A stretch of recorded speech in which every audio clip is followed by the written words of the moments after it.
Welcome to Letters to Louie with Abby Algiers. Welcome back, Abby. Hi, Sally. Thank you. You're welcome.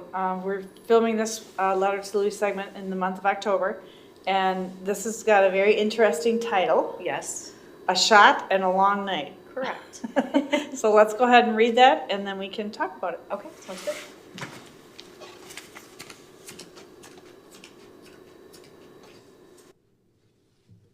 A Shot and a Long Night.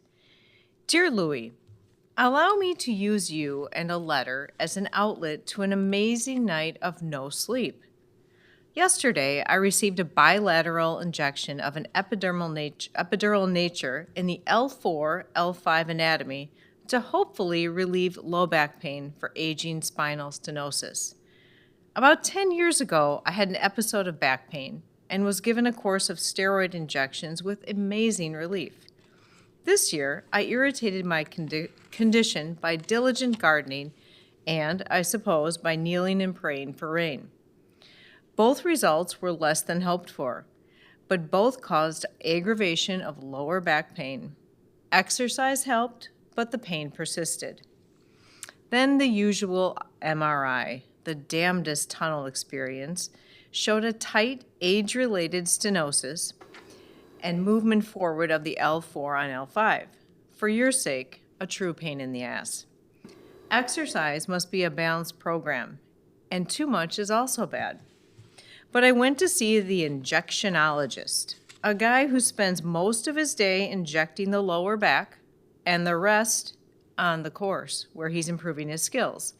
I hope his results in the injection lab are as good as his handicap of 6. My handicap is age-related 20 and is as painful as the low back handicap. There's maybe some relation. But let me tell you of the night. I retired at 11 p.m., slept until 2 a.m., and then awoke in a most hyperacute state. I couldn't sleep. My mind was years younger, and the thoughts were multiple, disjointed, and occupied me. That is, the unsleepable James, for 3 hours. I thought of prime numbers, did multiplication tables, problems, and divisions of 4 and 5 figures, all correct, and thought of Beatty's geometry and our friend Leander, a true genius, unrecognized until shot in Korea. Then I spontaneously shifted to biochemistry, essential amino acids. I looked them up this morning, I recalled little, followed by reading of Obama's traits, which I fear greatly. Then finally, it dawned on me as to the cause of the insomnia and the hyperacute state. It most probably was those damn steroids. The amount, I don't really know how much, but the bolus was significant, and as it was absorbed, insomnia of major magnitude resulted in a disturbing night.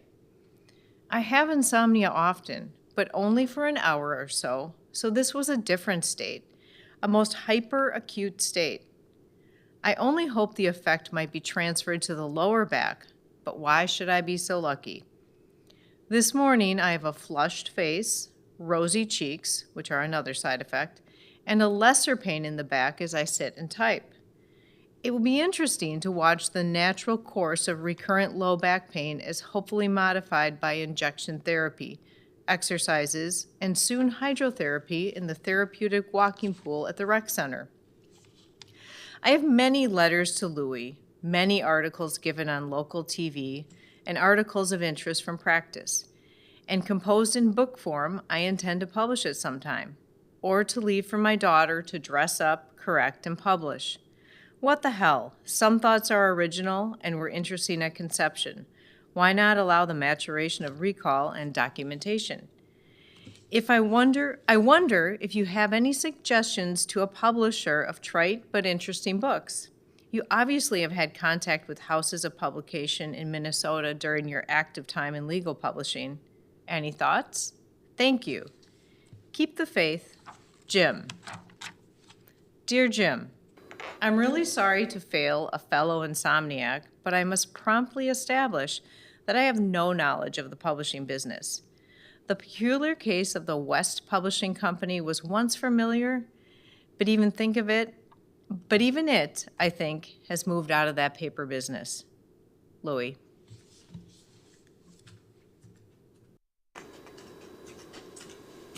Do you have how many years that Louie actually replied?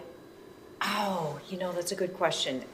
Probably about 5 or 6. Okay, And I'm still going through those emails because Okay. what I do is I go into my dad's sent emails and then the back and forth is there. Okay. So that is just another whole aspect of these letters that's Right. kind of amazing. It is amazing. And even though he continued to write them to Louis when Louis had passed on, he still had so many tangible points of the aging process or the world as it was, during those years. And the fact that he could still continue on.